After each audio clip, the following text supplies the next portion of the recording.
बरोबर. तर त्या 2012च्या त्या केस नंतर 2013 पासून मुंबई पोलीसमध्ये निर्भया पथक आहे, जे की फक्त महिलांसाठी 24/7 अवेलेबल असतं. 24 तास म्हणजे माहिती आहे आपल्याला, अगदी रात्री 12 ते सकाळच्या पहाटेच्या 6 वाजेपर्यंत. त्या वेळेमध्ये सुद्धा मी कसं सांगू पोलिसांना किंवा मी कसं घराच्या बाहेर पडू हा विचार मनात आणायचा नाही. डायरेक्ट 100 नंबर 103 नंबरला फोन करायचा. तुम्ही जिथं कुठेही असाल पोलीस गाडी तिथं येणार. मुंबई पोलीस खूप अलर्ट आहे. तुम्ही भांडणं वगैरे केल्यानंतर कॉल करत असाल, गाडी येते ना कोणी केलं का नाही फोन, बरेच कॉल करतात. तर तुम्ही असंही तुम्हाला कधी अडचण असेल तर तुम्ही फोन केला तर गाडी येणार, किंवा तुम्हाला शक्य असेल तर तुम्ही पोलीस स्टेशनला येऊ शकता. ठीक आहे.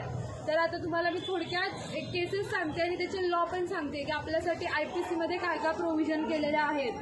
आपल्याला जर कोणी छेडछाड वगैरे काढली आपली, आपण आता भाजी वगैरे आणायला जातो, किती जणांनी असं एक्सपिरियन्स केला, आपल्याला हात लावून गेला, इकडे तिकडे कोणीतरी हात लावतात ना, सगळ्यांना लावतात. आम्ही पण सिव्हिल ड्रेसवरती असतो तेव्हा एक्सपिरियन्स केलेले आहेत. पण तुम्ही कोणी विचारलं का की तू का केलं असं? तो सॉरी बोलतो, निघून जातो. तुम्ही विचारलं का केलंस? त्याला घेतलं चौकात, 4 लोकांना गोळा केलं? नाही केलं, नाही करत आपण. आपल्याला कुठे तेवढा वेळ आहे. तो हात लावतो, अजून 4 जणींना निघून जातो.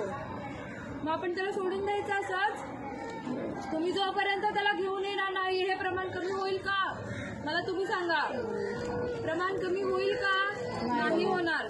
तुम्ही अवेअर व्हा, तुम्ही त्याला घेऊन या पोलीस स्टेशनला. ह्या सगळ्या छोट्या छोट्या गोष्टी आहेत, पण तुम्ही जोपर्यंत इनिशिएटिव्ह घेणार नाही त्या गोष्टी बदलणार नाहीत. बरोबर आहे? समजतंय मी सांगितलेलं?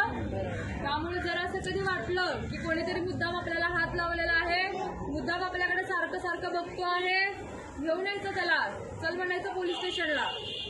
ठीक आहे. किंवा आता एक एक्झाम्पल सांगते. भाजी आणायला एक गेली होती महिला, ती म्हणते की टमॅटो कसे आहेत, तर त्यानंतर तो म्हणतो, म्हणजे त्याने किंमत वगैरे सांगितली, पण ती बोलते नरम आहेत थोडे, जरा कडक दाखव. मग तो त्याच्या सोबत जो मित्र होता त्याला म्हणतो की कडक पाहिजे त्यांना भाजून, म्हणून तो हसतो त्यांच्याकडे बघून. मुलींना भाषा समजते नाही, तिनं मग त्या लँग्वेज वरती त्यांनी हसून म्हणजे कमेंट करून हसले ते.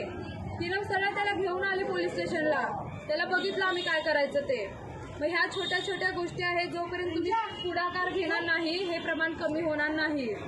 ठीक आहे. तर हे झालं 354 कायद्याअंतर्गत येतं हे. आता ह्यातल्या काही महिला कामावरती जात असतील, आपण कामाच्या ठिकाणी जातो किंवा घरी येताना इकडे तिकडे जाताना जर एखादी व्यक्ती मला सारखं जाणवते, मी जिथं जाते माझ्या मागे मागे येते, असं होतं ना. एखाद्या व्यक्तीला आपण आवडत असेल तर आपला पाठलाग करणार सारखं सारखं.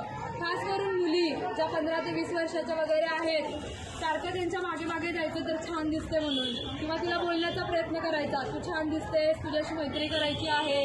शाळेतली मुली सुद्धा. त्यामुळे आपण आपल्या मुलांकडे जास्त लक्ष द्यायचं.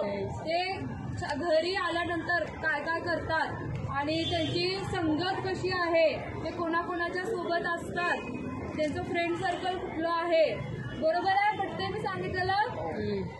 आपली खास करून मुलगी सुद्धा काय करते, कोणासोबत बोलते का, बोलण्याबद्दल दुमत नाहीये, पण मुली काय करतात हे तुम्हाला थोडक्यात सांगते. थोडंसं व्हिडिओ कॉलिंग वगैरे करणं, किंवा समोरच्याने काहीतरी सांगितलं की तुम्हाला असले फोटो पाठव, ते हे करून फोटो पाठव. बरोबर? म्हणजे तुम्हाला समजतंय मी काय सांगायचंय तुम्हाला. थोडेसे कपडे वगैरे काढून फोटो मला सेंड कर. मग ह्या प्रेमात आंधळ्या असलेल्या पोरी काय करणार, फोटो पाठवणार. किंवा व्हिडिओ कॉलवरती काहीतरी त्यांच्या प्रायव्हेट रूम असतील तर तिथं काहीतरी करत बसणार आहे उद्योग. बरोबर?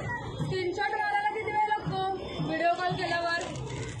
मग ब्लॅकमेलिंग करणार परत, तुझे हे फोटो मी व्हायरल करेन, मग तू माझ्यासोबत राहा, नाहीतर मी तुझ्या घरच्यांना सांगेन. मग जबरदस्ती चालू होते ना, इथून ब्लॅकमेलिंग चालू होतं ना. एक्सपिरियन्स केला असेल कोणीतरी किंवा ऐकलं असेल आजूबाजू कधीतरी घडलेलं होतं. खूप केसेस येतात या. त्यामुळे आपण चान्सेस नाही द्यायचा समोरच्या व्यक्तीला. खास करून आपल्या मुलींना तुम्ही सांगा की फ्रेंडशिप असते, फ्रेंडशिपपर्यंत राहा, पण प्रत्येक गोष्टीला एक वय आहे. बरोबर? मुली आताच्या काय करतात, किंवा मुलं सुद्धा 18 वर्षाची वाट बघायची, पळून जाऊन लग्न करायचं. बरोबर ना? आणि लग्नानंतर 1 वर्षाच्या तीच मुलगी येणार आपल्याकडे की आई बाबा मला त्याच्यासोबत काय राहायचंय. ती जी मुलगी पळून जाताना म्हणते पोलीस स्टेशनला येऊन की माझ्या आई वडिलांपासून धोका आहे, मला या मुलासोबत राहायचंय.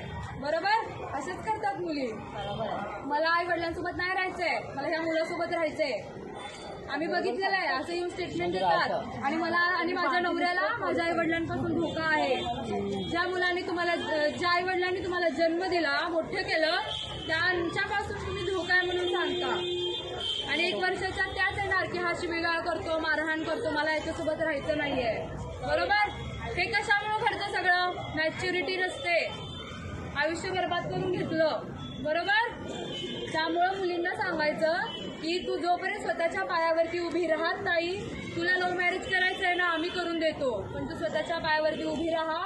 तू जिथं म्हणशील तिथं लग्न करून देऊ. हे पळून जाण्यापेक्षा हे चांगलं आहे. बरोबर आहे? समजतंय?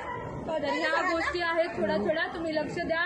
आणि आपल्या मुलांच्या सोबत आणि मुलींच्या सोबत आपण ॲज अ फ्रेंड म्हणून राहायचं. आई वडील जे जे इथं आहेत, वडिलांनी सुद्धा, म्हणजे जे पुरुष मंडळ आहेत त्यांनी सुद्धा, की आपण ॲज अ फ्रेंड म्हणून त्यांना ट्रीट केलो आणि त्यांना समजून सांगण्याचा जेवढा प्रयत्न करू त्या गोष्टी चांगल्या आहेत. त्या अभ्यास करत नाही म्हणून आपण ओरडा करतो, बरोबर आहे, पण तो पण एका लिमिटपर्यंत केला पाहिजे. नाहीतर त्यांचा इगो हर्ट होणार, मी घर सोडून जातो, मी घर सोडून जाते, नाहीतर स्वतःचं काहीतरी करून घेणार. मग सुसाईड खूप सोपा मार्ग असतो. बरोबर? 18-20 वर्षाची मुलं खूप सुसाईड करतात. आम्ही स्वतः स्टेशन हाऊसला मी 18 वर्षाच्या मुलाचं सुसाईड घेतलेलं आहे, पहाटे 3 वाजताचं. ठीक आहे? मग ते जे बघणं काय असतं, आई वडिलांची काय परिस्थिती असते, आम्हाला सगळं माहिती आहे. त्यामुळे थोडंसं त्यांना समजून सांगा, अभ्यास आता नाही करायचा आहे, ठीक आहे, राहू दे, नको करूस, थोडा वेळ खेळ, पण त्याच्यानंतर कर. ठीक आहे? हे थोडंसं आपण बोलायला शिकायचं आहे. आणि मोबाईलवरचे गेम